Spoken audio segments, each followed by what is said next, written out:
ਸਤਿ ਸ਼੍ਰੀ ਅਕਾਲ, ਮੈਂ ਲੱਕੀ ਮਾਨ ਤੇ ਤੁਸੀਂ ਦੇਖ ਰਹੇ ਹੋ ਸ਼ਬਦਾਂ ਦੀ ਤਾਕਤ ਦਾ ਏਵਨ ਮੀਡੀਆ। ਅੱਜ ਗੱਲ ਕਰਾਂਗੇ ਜੀ 2022 ਦੀਆਂ ਚੋਣਾਂ ਦੀ। 2022 ਦੇ ਮੱਦੇਨਜ਼ਰ ਸਾਡੇ ਮੰਤਰੀਆਂ ਦਾ,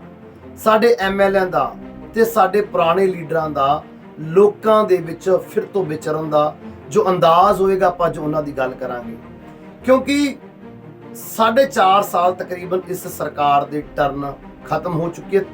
5 ਜਾਂ 6 ਮਹੀਨੇ ਇਸ ਸਰਕਾਰ ਕੋਲੇ ਹੋਰ ਨੇ, ਉਸ ਤੋਂ ਬਾਅਦ ਚੋਣਾਂ ਦਾ ਬਿਗਲ ਵੱਜੇਗਾ, ਜੋ ਕਿ ਤਕਰੀਬਨ ਵੱਜ ਵੀ ਚੁੱਕਿਆ ਤੇ ਉਹਦੀ ਆਹਟ ਫੀਲਡ ਦੇ ਵਿੱਚ ਆਉਣੀ ਵੀ ਸ਼ੁਰੂ ਹੋ ਗਈ ਹੈ। ਕਿਉਂਕਿ ਮੌਜੂਦਾ ਮੰਤਰੀਆਂ ਨੇ, ਮੌਜੂਦਾ ਐਮਐਲਏਜ਼ ਤੇ ਸਾਬਕਾ ਮੰਤਰੀਆਂ ਨੇ ਤੇ ਬਾਕੀ ਜਿੰਨੇ ਵੀ ਰਾਜਨੀਤੀ ਦੇ ਵਿੱਚ ਜੁੜੇ ਹੋਏ ਲੋਕ ਨੇ, ਉਹਨਾਂ ਨੇ ਪਿੰਡਾਂ ਦੇ ਵੱਲ ਰੁਖ ਕਰ ਲਿਆ ਹੈ। ਭਾਵੇਂ ਕਿ ਪਿੰਡਾਂ ਦੇ ਵਿੱਚ ਉਹਨਾਂ ਦਾ ਵਿਰੋਧ ਬਹੁਤ ਜ਼ਿਆਦਾ ਹੋ ਰਿਹਾ, ਭਾਵੇਂ ਉਹ ਕਿਸੇ ਵੀ ਪਾਰਟੀ ਨਾਲ ਸੰਬੰਧਿਤ ਹੋਵੇ, ਸਿਰਫ ਇੱਕ ਜਾਂ ਦੋ ਕੁਝ ਮੰਤਰੀਆਂ ਨੂੰ ਜਾਂ ਕੁਝ ਐਮਐਲਏਜ਼ ਜਾਂ ਸਾਡੇ ਰਾਜਨੀਤਿਕ ਆਗੂਆਂ ਨੂੰ ਛੱਡ ਕੇ ਬਾਕੀ ਹਰ ਇੱਕ ਪਾਰਟੀ ਦੇ ਆਗੂ ਨੂੰ ਪਿੰਡਾਂ ਦੇ ਵਿੱਚ ਨਮੋਸ਼ੀ ਦਾ ਸਾਹਮਣਾ ਕਰਨਾ ਪੈ ਰਿਹਾ ਹੈ। ਜੇਕਰ ਪਹਿਲਾਂ ਆਪਾਂ ਗੱਲ ਕਰੀਏ ਇਹਨਾਂ ਰਾਜਨੀਤਿਕ ਲੋਕਾਂ ਦੀ, ਜੋ ਕਿ 4.5 ਸਾਲ ਤੋਂ ਪਤਾ ਨਹੀਂ ਕਿੱਥੇ ਸੁੱਤੇ ਹੋਏ ਸੀ, ਜਿਉਂ-ਜਿਉਂ ਚੋਣਾਂ ਦਾ ਮਾਹੌਲ ਬਣਨ ਲੱਗਿਆ, ਚੋਣਾਂ ਨੇੜੇ ਆਉਣ ਲੱਗੀਆਂ ਨੇ, ਇਹਨਾਂ ਦੇ ਦੌਰੇ ਪਿੰਡਾਂ ਦੇ ਵੱਲ ਨੂੰ ਵਧਣੇ ਸ਼ੁਰੂ ਹੋ ਗਏ ਨੇ। ਭਾਵ ਪਿੰਡਾਂ ਦੇ ਵਿੱਚ ਫੇਰਾ ਪਾਉਣਾ ਸ਼ੁਰੂ ਕਰ ਦਿੱਤਾ ਹੈ। ਪਿੰਡਾਂ ਦੇ ਵਿੱਚ ਜਾ ਕੇ ਉਹ ਪਿੰਡਾਂ ਦੀਆਂ ਗੱਲਾਂ ਕਰਨ ਲੱਗੇ ਨੇ, ਭਾਵ ਪਿੰਡਾਂ ਦੀ ਤਰੱਕੀ ਦੀ ਗੱਲ ਕਰਨ ਲੱਗੇ ਨੇ, ਆਪਣੀ ਕੰਸਟੀਟੂਐਂਸੀ ਦੀ ਤਰੱਕੀ ਦੀ ਗੱਲ ਕਰਨ ਲੱਗੇ ਨੇ ਤੇ ਲੋਕਾਂ ਨੂੰ ਭਰਮਾਉਣਾ ਸ਼ੁਰੂ ਕਰਨ ਲੱਗੇ ਨੇ ਵੀ ਅਸੀਂ ਆਪਣੀ ਕੰਸਟੀਟੂਐਂਸੀ ਲਈ ਇਹਨਾਂ 4.5 ਸਾਲ ਦੇ ਵਿੱਚ ਕੀ ਕੀਤਾ ਹੈ ਜਾਂ ਪਿਛਲੇ ਟਾਈਮ ਦੇ ਵਿੱਚ ਸਾਡੀ ਸਰਕਾਰ ਨੇ ਕੀ ਕੀਤਾ ਸੀ। ਸੋ ਇਹਨਾਂ ਗੱਲਾਂ ਨੂੰ ਲੈ ਕੇ ਭਰਮਾਉਣਾ ਸ਼ੁਰੂ ਕਰ ਦਿੱਤਾ। ਨਵੇਂ ਵਾਅਦੇ ਸ਼ੁਰੂ ਹੋ ਜਾਣਗੇ ਵੀ ਅਸੀਂ ਆਉਣ ਵਾਲੇ ਸਮੇਂ ਦੇ ਵਿੱਚ ਜੇਕਰ ਫਿਰ ਤੋਂ ਸੱਤਾ 'ਚ ਆਏ ਜਾਂ ਸਾਡੀ ਸਰਕਾਰ ਬਣੀ, ਅਸੀਂ ਇਹ ਕੰਮ ਪਿੰਡਾਂ ਦੇ ਲੋਕਾਂ ਦੇ ਲਈ ਕਰਾਂਗੇ। ਇਸ ਤੋਂ ਇਲਾਵਾ ਹੁਣ ਧਰਮਾਂ ਦਾ ਮੁੱਦਾ ਫਿਰ ਤੋਂ ਬਹੁਤ ਜ਼ਿਆਦਾ ਭਖ ਜਾਏਗਾ, ਕਿਉਂਕਿ ਜਿਹੜੇ ਲੋਕ, ਕੁਝ ਪੜ੍ਹੇ ਲੋਕ, ਸੂਝਵਾਨ ਲੋਕ ਇਹਨਾਂ ਲੋਕਾਂ ਦੀਆਂ ਲੂੰਬੜ ਚਾਲਾਂ ਦੇ ਵਿੱਚ ਨਹੀਂ ਆਉਂਦੇ, ਉਹਨਾਂ ਨੂੰ ਧਰਮਾਂ ਦੇ ਉੱਪਰ ਫਿਰ ਇਹ ਭਰਮਾਉਣਾ ਸ਼ੁਰੂ ਕਰ ਦਿੰਦੇ ਨੇ, ਧਰਮਾਂ ਦੀ ਦੁਹਾਈ ਦੇਣੀ ਸ਼ੁਰੂ ਕਰ ਦਿੰਦੇ ਨੇ ਕਿ ਅਸੀਂ ਇਸ ਧਰਮ ਨਾਲ ਲੇਟਣਾ, ਸਾਡਾ ਧਰਮ ਖਤਰੇ ਦੇ ਵਿੱਚ ਹੈ, ਸਾਨੂੰ ਆਪਣੇ ਧਰਮ ਨੂੰ ਬਚਾਉਣ ਦੇ ਲਈ ਇਹ ਕੰਮ ਕਰਨੇ ਪੈਣੇ ਨੇ ਜਾਂ ਫਿਰ ਇਹ ਕੰਮ ਕਰਨੇ ਪੈਣੇ। ਇਸ ਤੋਂ ਬਾਅਦ ਪਾਰਟੀਬਾਜ਼ੀ ਸ਼ੁਰੂ ਹੋ ਜਾਏਗੀ, ਇੱਕ ਦੂਜੀ ਪਾਰਟੀ ਦੇ ਉੱਪਰ ਦੂਸ਼ਣੇ ਲੱਗਣੇ ਸ਼ੁਰੂ ਹੋ ਜਾਣਗੇ ਕਿ ਉਸ ਪਾਰਟੀ ਨੇ ਇੰਨਾ ਨੁਕਸਾਨ ਕੀਤਾ, ਪੰਜਾਬ ਦਾ ਇਹ ਨੁਕਸਾਨ ਕੀਤਾ, ਸਾਡੀ ਪਾਰਟੀ ਨੇ ਪੰਜਾਬ ਲਈ ਇਹ ਕੀਤਾ। ਇਸ ਤੋਂ ਇਲਾਵਾ ਲੋਕਾਂ ਨੂੰ ਭਰਮਾਉਣ ਦੇ ਲਈ ਇੱਕ ਵਾਰ ਫਿਰ ਤੋਂ ਵੱਡੇ ਦਾਅਵੇ ਦੀਆਂ ਲਿਸਟਾਂ ਸ਼ੁਰੂ ਹੋ ਜਾਣਗੀਆਂ। ਆਟਾ ਦਾਲ ਸਕੀਮਾਂ ਦੀ ਗੱਲ ਹੋਏਗੀ, ਬੱਸ ਪਾਸ ਦੀ ਗੱਲ ਹੋਏਗੀ, ਪਿੰਡਾਂ ਦੇ ਵਿੱਚ ਗਲੀਆਂ ਨਾਲੀਆਂ ਦੀ ਗੱਲ ਹੋਏਗੀ, ਵੱਡੇ ਸੀਵਰੇਜ ਪਲਾਂਟਾਂ ਦੀ ਗੱਲ ਹੋਏਗੀ, ਰੁਜ਼ਗਾਰਾਂ ਦੀ ਗੱਲ ਹੋਏਗੀ। ਉਸ ਤੋਂ ਬਾਅਦ ਸਾਡੇ ਸੂਬੇ ਦੇ ਵਿੱਚੋਂ ਨਸ਼ੇ ਦੇ ਖਾਤਮੇ ਦੀ ਵੀ ਗੱਲ ਕੀਤੀ ਜਾਵੇਗੀ। ਸੋ ਇਹ ਤਾਂ ਉਹ ਗੱਲਾਂ ਨੇ ਜੋ ਸਾਡੇ ਰਾਜਨੀਤੀਵਾਨ, ਸਾਡੇ ਨੇਤਾ ਪਿੰਡਾਂ ਦੇ ਵਿੱਚ ਜਾ ਕੇ ਜਾਂ ਲੋਕਾਂ ਦੀ ਕਚਹਿਰੀ ਵਿੱਚ ਜਾ ਕੇ ਗੱਲਾਂ ਕਰਨਗੇ, ਲੇਕਿਨ ਸਾਨੂੰ ਸਾਵਧਾਨ ਹੋਣਾ ਪਵੇਗਾ ਇਹਨਾਂ ਦੀਆਂ ਲੂੰਬੜ ਚਾਲਾਂ ਤੋਂ। ਹੁਣ ਸਾਡਾ ਕੀ ਫਰਜ਼ ਬਣਦਾ, ਆਮ ਨਾਗਰਿਕ ਦਾ ਕੀ ਫਰਜ਼ ਬਣਦਾ, ਕਿਉਂਕਿ ਆਮ ਲੋਕਾਂ ਨੇ ਹੀ ਆਪਣੇ ਭਵਿੱਖ ਨੂੰ ਦੇਖਦੇ ਹੋਏ ਇਹਨਾਂ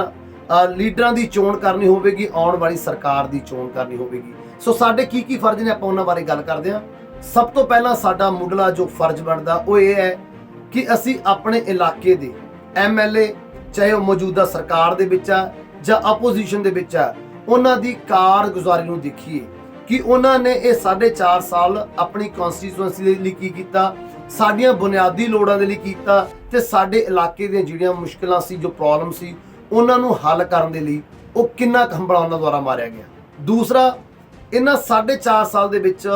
ਇਹਨਾਂ ਮੰਤਰੀਆਂ ਦਾ, ਇਹਨਾਂ ਨੇਤਾਵਾਂ ਦਾ, ਇਹਨਾਂ ਐਮਐਲਏਜ਼ ਦਾ ਰਵੱਈਆ ਲੋਕਾਂ ਪ੍ਰਤੀ ਕੀ ਰਿਹਾ, ਕਿਉਂਕਿ ਵੋਟਾਂ ਤੋਂ ਬਾਅਦ ਅਕਸਰ ਇਹ ਰਾਜਨੀਤੀਵਾਨ ਆਪਣੇ ਇਲਾਕੇ ਨੂੰ ਛੱਡ ਕੇ ਚੰਡੀਗੜ੍ਹ ਦੇ ਵਿੱਚ ਸ਼ਿਫਟ ਹੋ ਜਾਂਦੇ ਨੇ। ਸੋ ਦੁਹਾਈ ਪਾਉਂਦੇ ਰਹਿੰਦੇ ਨੇ ਕਿ ਸਾਡੇ ਉੱਥੇ ਕਾਰਜ ਬਹੁਤ ਨੇ, ਸਾਡੇ ਕੋਲ ਟਾਈਮ ਨਹੀਂ ਬਚਦਾ ਵਾਪਸ ਆਪਣੀ ਕੰਸਟੀਟੂਐਂਸੀ ਦੇ ਵਿੱਚ ਆਉਣ ਦਾ। ਸੋ 4.5 ਸਾਲ ਦੇ ਵਿੱਚ ਆਪਾਂ ਲੋਕਾਂ ਪ੍ਰਤੀ ਇਹਨਾਂ ਦਾ ਰਵੱਈਆ ਵੀ ਦੇਖਣਾ ਕਿ ਇਹਨਾਂ ਲੋਕਾਂ ਨੇ ਆਪਣਾ ਟਾਈਮ 4.5 ਸਾਲ ਦੇ ਵਿੱਚ ਕਿੰਨਾ ਟਾਈਮ ਆਪਣੀ ਕੰਸਟੀਟੂਐਂਸੀ ਦੀ, ਆਪਣੇ ਹਲਕੇ ਦੇ ਲੋਕਾਂ ਨੂੰ ਦਿੱਤਾ ਹੈ। ਕਿ ਇਹ ਤਾਂ ਨਹੀਂ ਸਿਰਫ ਸਰਕਾਰ ਦੀ ਦੁਹਾਈ ਦਿੰਦੇ ਹੋਏ, ਆਪਣੇ ਕੰਮਾਂ ਦੀ ਦੁਹਾਈ ਦਿੰਦੇ ਹੋਏ, ਜਿਨ੍ਹਾਂ ਲੋਕਾਂ ਨੇ ਆਪਣੇ ਕੰਮਾਂ ਲਈ ਇਹਨਾਂ ਨੂੰ ਚੁਣਿਆ ਸੀ, ਉਹਨਾਂ ਤੋਂ ਦੂਰ ਹੋ ਕੇ ਚੰਡੀਗੜ੍ਹ ਜਾ ਕੇ ਬਹਿ ਗਏ ਹੋ। ਇਸ ਤੋਂ ਇਲਾਵਾ ਮੌਜੂਦਾ ਸਰਕਾਰ ਦੇ ਵਿੱਚ ਜੇਕਰ ਕਿਸੇ ਕੰਸਟੀਟੂਐਂਸੀ ਤੋਂ ਐਮਐਲਏ ਹੈ ਜਾਂ ਮੰਤਰੀ ਸਾਹਿਬਾਨ ਹੈ, ਉਹਨਾਂ ਦੇ ਇਲਾਕੇ ਦੇ ਲੋਕਾਂ ਨੂੰ ਇਹ ਜਾਣਨ ਦਾ ਪੂਰਾ ਹੱਕ ਹੋਏਗਾ ਕਿ ਉਹਨਾਂ ਨੇ ਉਸ ਕਨਸਟੀਟੂਐਂਸੀ ਦੇ ਲਈ, ਭਾਵ ਜਿੱਥੇ ਦੇ ਉਹ ਵਸਨੀਕ ਨੇ ਜਾਂ ਜਿੱਥੇ ਦੇ ਐਮਐਲਏ ਜਾਂ ਮੰਤਰੀ ਸਾਹਿਬ ਮੌਜੂਦਾ ਸਰਕਾਰ ਦੇ ਵਿੱਚ ਨੇ, ਉਹਨਾਂ ਵੱਲੋਂ ਕੀ ਐਫਰਟ ਕੀਤੇ ਗਏ ਨੇ। ਕਿਉਂਕਿ ਪੰਜਾਬ ਦੇ ਹਰ ਇੱਕ ਇਲਾਕੇ ਦੇ ਵਿੱਚ ਆਪਣੀਆਂ ਲੋੜਾਂ ਨੇ, ਆਪਣੇ ਉਹਨਾਂ ਦੇ ਪ੍ਰੋਬਲਮਸ ਨੇ, ਉਹਨਾਂ ਨੂੰ ਖਤਮ ਕਰਨ ਦੇ ਲਈ, ਕਿਉਂਕਿ ਉਹ ਮੌਜੂਦਾ ਰੂਲਿੰਗ ਪਾਰਟੀ ਦੇ ਵਿੱਚ ਨੇ, ਉਹਨਾਂ ਕੋਲੇ 4.5 ਸਾਲ ਟਾਈਮ ਵੀ ਬੀਤ ਚੁੱਕਿਆ ਹੈ, ਇੱਕ ਲੰਮਾ ਟਾਈਮ ਸਰਕਾਰ ਦੇ ਵਿੱਚੋਂ ਰਹੇ ਨੇ। ਉਹਨਾਂ ਨੇ ਸਰਕਾਰ ਦੇ ਉੱਪਰ ਕਿੰਨਾ ਕੁ ਦਬਾਅ ਪਾਇਆ ਆਪਣੇ ਹਲਕੇ ਦੀਆਂ ਲੋੜਾਂ ਨੂੰ ਪੂਰਾ ਕਰਨ ਦੇ ਲਈ, ਜਾਂ ਆਪਣੇ ਹਲਕੇ ਦੀਆਂ ਸਮੱਸਿਆਵਾਂ ਨੂੰ ਉਹਨਾਂ ਨੇ ਕਿੰਨੇ ਕੁ ਚੰਗੇ ਢੰਗ ਦੇ ਨਾਲ ਸਰਕਾਰ ਦੇ ਅੱਗੇ ਪੇਸ਼ ਕੀਤਾ ਹੈ। ਇਸ ਤੋਂ ਇਲਾਵਾ ਹੁਣ ਤੁਹਾਨੂੰ ਥੋੜੀ ਜਿਹੀ ਆਪਣੀ ਸੋਚ ਨੂੰ ਅੱਗੇ ਵਧਾਉਂਦੇ ਹੋਏ ਪਾਰਟੀ ਤੱਕ ਦੇਖਣਾ ਪਵੇਗਾ ਕਿ ਜੋ ਪਾਰਟੀ ਮੌਜੂਦਾ ਪਾਰਟੀ ਸਰਕਾਰ ਦੇ ਵਿੱਚ ਹੈ, ਜਾਂ ਜਿਸ ਪਾਰਟੀ ਸਰਕਾਰ ਹੈ, ਜਾਂ ਜਿਸ ਪਾਰਟੀ ਦੀ ਸਰਕਾਰ ਪਹਿਲਾਂ ਸੀ, ਜਾਂ ਜੋ ਪਾਰਟੀ ਅੱਗੇ ਜਾ ਕੇ ਸਰਕਾਰ ਬਣਾ ਸਕਦੀ ਆ, ਉਹਦਾ ਓਵਰਆਲ ਰਿਕਾਰਡ ਕੀ ਹੈ। ਜੇਕਰ ਪਾਰਟੀ ਪਹਿਲਾਂ ਵੀ ਸਾਡੇ ਉੱਪਰ ਰੂਲ ਕਰ ਚੁੱਕੀ ਹੈ, ਸਾਡੇ ਸੂਬੇ ਦੇ ਵਿੱਚ ਰੂਲਿੰਗ ਪਾਰਟੀ ਦੇ ਤੌਰ ਤੇ ਰਹੀ ਆ, ਤਾਂ ਉਹਦੇ ਕਾਰਜਕਾਲ ਦੇ ਵਿੱਚ ਲੋਕਾਂ ਦੀਆਂ ਬੁਨਿਆਦੀ ਸਹੂਲਤਾਂ ਕਿੰਨੀਆਂ ਕੁ ਪ੍ਰੋਵਾਈਡ ਕਰਾਈਆਂ ਗਈਆਂ ਸੀ, ਜਾਂ ਲੋਕਾਂ ਦੀਆਂ ਮੁਸ਼ਕਿਲਾਂ ਨੂੰ ਕਿੰਨੇ ਕੁ ਸੁਚੱਜੇ ਢੰਗ ਦੇ ਨਾਲ ਉਸ ਪਾਰਟੀ ਵੱਲੋਂ ਨਜਿੱਠਿਆ ਜਾ ਰਿਹਾ ਹੈ। ਇਹ ਗੱਲਾਂ ਦੇਖਦੇ ਹੋਏ ਪਾਰਟੀ ਦਾ ਓਵਰਆਲ ਰਿਕਾਰਡ ਦੇਖਣਾ ਪਵੇਗਾ ਕਿ ਕਿੰਨਾ ਟਾਈਮ ਪਾਰਟੀ ਰੂਲਿੰਗ ਪਾਰਟੀ ਸੀ, ਤੇ ਇਸ ਟਰਮ ਦੇ ਵਿੱਚ ਜਾਂ ਉਹਨਾਂ ਟਰਮਾਂ ਦੇ ਵਿੱਚ ਇਸ ਪਾਰਟੀ ਨੇ ਸਾਡੇ ਲਈ ਕੀ ਕੀਤਾ, ਸਾਡੇ ਸੂਬੇ ਲਈ ਕੀ ਕੀਤਾ, ਸਾਡੀਆਂ ਸਮੱਸਿਆਵਾਂ ਨੂੰ ਖਤਮ ਕਰਨ ਦੇ ਲਈ ਕੀ ਕੀਤਾ ਹੈ। ਇਹ ਗੱਲਾਂ ਵੀ ਦੇਖਣੀਆਂ ਪੈਣਗੀਆਂ ਇੱਕ ਪਾਰਟੀ ਦੇ ਤੌਰ ਤੇ। ਇਸ ਤੋਂ ਇਲਾਵਾ ਸਾਡੇ ਹਲਕੇ ਦੇ ਐਮਐਲਏ ਜਾਂ ਸਾਡੇ ਮੰਤਰੀ ਸਾਹਿਬਾਨ ਦੀ ਵਿਧਾਨ ਸਭਾ ਦੇ ਵਿੱਚ 4.5 ਸਾਲ ਦੀ ਕਾਰਗੁਜ਼ਾਰੀ ਦੇਖਣ ਦਾ ਵੀ ਸਾਡਾ ਫਰਜ਼ ਹੈ ਜੀ। ਅਸੀਂ ਦੇਖੀਏ ਵੀ 4.5 ਸਾਲ ਦੇ ਵਿੱਚ ਸਾਡੇ ਮੰਤਰੀਆਂ ਨੇ ਜਾਂ ਸਾਡੇ ਐਮਐਲਏ ਨੇ ਜੋ ਸਾਡੇ ਹਲਕੇ ਦੀ ਨੁਮਾਇੰਦਗੀ ਕਰ ਰਹੇ ਨੇ, ਉਹਨਾਂ ਨੇ ਸਾਡੀਆਂ ਸਮੱਸਿਆਵਾਂ ਪਿਛਲੇ ਜਿੰਨੇ ਵੀ ਸੈਸ਼ਨ ਹੋਏ ਵਿਧਾਨ ਸਭਾ ਦੇ ਵਿੱਚ, ਉਹਨਾਂ ਨੇ ਕਿਸ ਤਰੀਕੇ ਦੇ ਨਾਲ ਉਹਨਾਂ ਸਮੱਸਿਆਵਾਂ ਨੂੰ ਪੇਸ਼ ਕੀਤਾ ਵਿਧਾਨ ਸਭਾ ਦੇ ਵਿੱਚ, ਤੇ ਉਹਨਾਂ ਦੇ ਸਮਾਧਾਨ ਦੇ ਲਈ ਸਰਕਾਰ ਦੇ ਉੱਪਰ ਕਿੰਨਾ ਕੁ ਪ੍ਰੈਸ਼ਰ ਪਾਉਣ ਦੀ ਕੋਸ਼ਿਸ਼ ਕੀਤੀ ਹੈ, ਜਾਂ ਫਿਰ ਉਹ ਵੀ ਸਾਡੇ ਦੇਸ਼ ਦੇ ਐਮਪੀਆਂ ਦੇ ਵਾਂਗ ਸੰਸਦ ਦੇ ਵਿੱਚ ਜੋ ਜਾ ਕੇ ਸੌਂ ਜਾਂਦੇ ਨੇ, ਉਹਨਾਂ ਦੇ ਵਾਂਗ ਇਹ ਵੀ ਕਿਤੇ ਵਿਧਾਨ ਸਭਾ ਦੇ ਵਿੱਚ ਆ ਕੇ ਸੌਂ ਕੇ ਹੀ ਸੈਸ਼ਨ ਪੂਰਾ ਕਰਕੇ ਤਾਂ ਨਹੀਂ ਆ ਗਏ। ਸੋ ਇਹਨਾਂ ਗੱਲਾਂ ਨੂੰ ਘੋਖਣ ਦੇ ਲਈ ਸਾਡੇ ਕੋਲ ਅਜੇ ਵੀ ਟਾਈਮ ਆ, ਜਾਗਣ ਦੇ ਲਈ ਅਜੇ ਵੀ ਟਾਈਮ ਆ, ਕਿਉਂਕਿ ਅਸੀਂ ਜੋ ਸਰਕਾਰ ਚੁਣੀ ਹੁੰਦੀ ਹੈ ਉਹ ਸਾਡੇ ਹੱਕਾਂ ਦੇ ਲਈ ਹੁੰਦੀ ਹੈ, ਸਾਡੀਆਂ ਬੁਨਿਆਦੀ ਲੋੜਾਂ ਨੂੰ ਪੂਰਾ ਕਰਨ ਦੇ ਲਈ ਤੇ ਸਾਡੀਆਂ ਸਮੱਸਿਆਵਾਂ ਨੂੰ ਖਤਮ ਕਰਨ ਦੇ ਲਈ ਹੁੰਦੀ ਹੈ। ਹੁਣ ਜੇ ਗੱਲ ਕਰੀਏ ਰੂਲਿੰਗ ਪਾਰਟੀ ਦੀ, ਪੰਜਾਬ ਦੀ ਰੂਲਿੰਗ ਪਾਰਟੀ ਦੀ, ਉਹਨਾਂ ਦਾ ਚੋਣ ਮਨੋਰਥ ਪੱਤਰ ਵੀ ਸਾਨੂੰ ਸਾਹਮਣੇ ਰੱਖ ਲੈਣਾ ਚਾਹੀਦਾ ਹੈ ਕਿ ਉਹਨਾਂ ਦੁਆਰਾ ਜੋ ਉਹਨਾਂ ਨੇ ਸੱਤਾ ਦੇ ਵਿੱਚ ਆਉਣ ਤੋਂ ਪਹਿਲਾਂ ਵਾਅਦੇ ਆਮ ਲੋਕਾਂ ਨਾਲ ਕੀਤੇ ਸੀ, ਕਿ ਉਹ ਵਾਅਦੇ ਪੂਰੇ ਕੀਤੇ ਗਏ ਨੇ, ਜੇ ਕੀਤੇ ਗਏ ਨੇ ਤਾਂ ਕਿਸ ਹੱਦ ਤੱਕ ਕੀਤੇ ਗਏ ਨੇ, ਜਾਂ ਕਿਸ ਤਰੀਕੇ ਨਾਲ ਪੂਰੇ ਕੀਤੇ ਗਏ ਨੇ। ਇਹ ਗੱਲਾਂ ਵੀ ਸਾਨੂੰ ਦੇਖਣੀਆਂ ਪੈਣਗੀਆਂ, ਕਿਉਂਕਿ ਚੋਣ ਮਨੋਰਥ ਪੱਤਰ ਦੇ ਵਿੱਚ ਬਹੁਤ ਵੱਡੇ ਵਾਅਦੇ ਮੰਤਰੀਆਂ ਵੱਲੋਂ, ਪਾਰਟੀਆਂ ਵੱਲੋਂ ਕਰ ਦਿੱਤੇ ਜਾਂਦੇ ਨੇ ਕਿ ਜੇਕਰ ਅਸੀਂ ਰੂਲਿੰਗ ਪਾਰਟੀ ਬਣਦੇ ਹਾਂ, ਸਾਡੀ ਸਰਕਾਰ ਬਣਦੀ ਹੈ, ਅਸੀਂ ਲੋਕਾਂ ਨੂੰ ਇਹ ਬੁਨਿਆਦੀ ਸਹੂਲਤਾਂ ਦੇਵਾਂਗੇ, ਸਰਕਾਰ ਦੀਆਂ ਨੀਤੀਆਂ ਇਹ ਹੋਣਗੀਆਂ ਆਉਣ ਵਾਲੇ ਸਮੇਂ ਦੇ ਲਈ ਕਿ ਉਹ ਨੀਤੀਆਂ ਜੋ ਉਹਨਾਂ ਨੇ ਚੋਣ ਮਨੋਰਥ ਪੱਤਰ ਦੇ ਵਿੱਚ ਪੇਸ਼ ਕੀਤੀਆਂ ਸੀ, ਉਹਨਾਂ ਦੇ ਉੱਪਰ ਸਰਕਾਰਾਂ ਖਰੀਆਂ ਉਤਰੀਆਂ ਜਾਂ ਨਹੀਂ। ਸੋ ਇਹ ਸਾਡਾ ਹੁਣ ਮੁੱਢਲਾ ਕਰਤੱਵ ਬਣਦਾ ਹੈ, ਕਿਉਂਕਿ ਅਸੀਂ ਆਉਣ ਵਾਲੀ ਸਰਕਾਰ ਵੀ ਫਿਰ ਤੋਂ 5 ਸਾਲਾਂ ਲਈ ਚੁਣਨੀ ਹੈ। ਕਿਤੇ ਇਹ ਨਾ ਹੋਵੇ ਆਉਣ ਵਾਲੀ ਸਰਕਾਰ ਵੀ ਫਿਰ 5 ਸਾਲਾਂ ਬਾਅਦ ਉਹੀ ਗੱਲਾਂ ਨੂੰ ਦੁਹਰਾਉਣਾ ਸ਼ੁਰੂ ਕਰ ਦੇਵੇ ਜੋ ਪਹਿਲਾਂ ਪਾਰਟੀ ਨੇ ਦੁਹਰਾ ਚੁੱਕੀਆਂ। ਇਸ ਤੋਂ ਇਲਾਵਾ ਕੁਝ ਨਵੇਂ ਚਿਹਰੇ ਪਾਰਟੀਆਂ ਦੇ ਵਿੱਚ ਵੀ ਆ ਸਕਦੇ ਨੇ ਸਾਡੇ ਸੰਭਾਵੀ ਉਮੀਦਵਾਰ ਦੇ ਤੌਰ ਤੇ, ਤੇ ਕੁਝ ਉਹ ਚਿਹਰੇ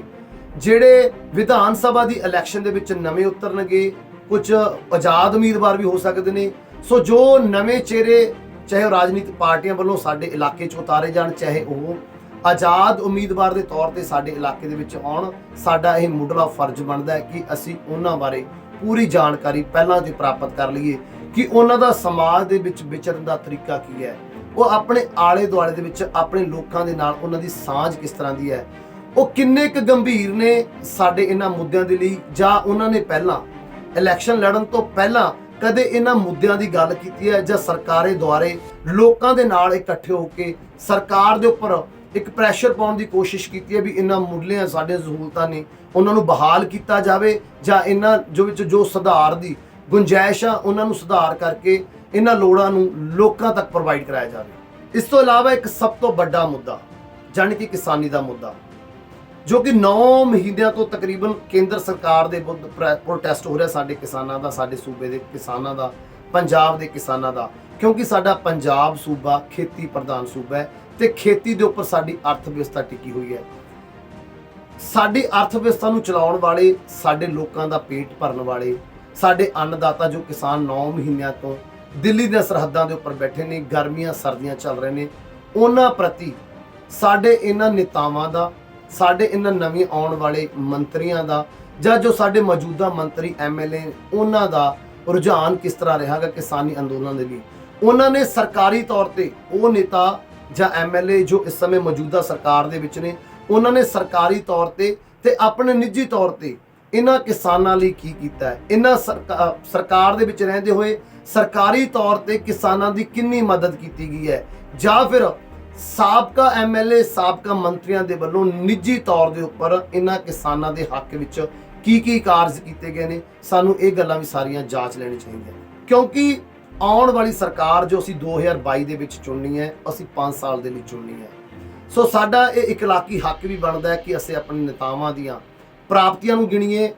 ਉਹਨਾਂ ਦੇ ਜੋ ਫਰਜ਼ ਸੀ ਉਹਨਾਂ ਨੇ ਪੂਰੇ ਕੀਤੇ, ਇਹ ਗੱਲਾਂ ਜਾਚੀਏ, ਕਿਉਂਕਿ ਆਉਣ ਵਾਲੇ 5 ਸਾਲ, ਸਾਡਾ ਆਉਣ ਵਾਲਾ 5 ਸਾਲ ਦਾ ਭਵਿੱਖ ਆਉਣ ਵਾਲੀ ਸਰਕਾਰ ਜਾਂ ਇਹਨਾਂ ਨੇਤਾਵਾਂ ਦੇ ਹੱਥਾਂ ਦੇ ਵਿੱਚ ਹੋਵੇਗਾ। ਸਾਡਾ ਬੱਚਿਆਂ ਦਾ ਭਵਿੱਖ ਇਹਨਾਂ ਦੇ ਹੱਥਾਂ ਦੇ ਵਿੱਚ ਹੋਵੇਗਾ। ਸੋ ਅਸੀਂ ਕੋਸ਼ਿਸ਼ ਕਰੀਏ ਵੀ ਓਵਰਆਲ, ਚਾਹੇ ਉਹ ਰਾਜਨੀਤਿਕ ਪਾਰਟੀਆਂ ਨੇ, ਚਾਹੇ ਉਹ ਆਜ਼ਾਦ ਉਮੀਦਵਾਰ ਨੇ, ਉਹਨਾਂ ਦੇ ਬਾਰੇ ਵਿੱਚ, ਉਹਨਾਂ ਦੇ ਕੀਤੇ ਹੋਏ ਕੰਮਾਂ ਦੇ ਬਾਰੇ ਵਿੱਚ, ਜਾਂ ਉਹਨਾਂ ਦੇ ਸਮਾਜਿਕ ਨਜ਼ਰੀਏ ਬਾਰੇ ਆਪਾਂ ਘੋਖ ਪੜਤਾਲ ਕਰੀਏ, ਤਾਂ ਜੋ ਆਉਣ ਵਾਲਾ ਸਮਾਂ ਸਾਡੇ ਬੱਚਿਆਂ ਦਾ ਭਵਿੱਖ ਸੁਰੱਖਿਅਤ ਹੋਵੇ ਤੇ ਸਾਡਾ ਸੂਬਾ ਖੁਸ਼ਹਾਲੀ ਵਾਲਾ ਸੂਬਾ ਬਣ ਜਾਵੇ ਤੇ ਤਰੱਕੀਆਂ ਕਰਦਾ ਹੋਇਆ, ਜੋ ਕਿ ਕਿਸੇ ਸਮੇਂ ਇੰਡੀਆ ਦਾ ਨੰਬਰ 1 ਸੂਬਾ ਸੀ, ਫਿਰ ਤੋਂ ਨੰਬਰ 1 ਸੂਬੇ ਦਾ ਤਗਮਾ ਹਾਸਲ। ਸੋ ਇਸ ਦੇ ਨਾਲ ਹੀ ਮੈਨੂੰ ਦਿਓ ਇਜਾਜ਼ਤ। ਸਤਿ ਸ਼੍ਰੀ ਅਕਾਲ।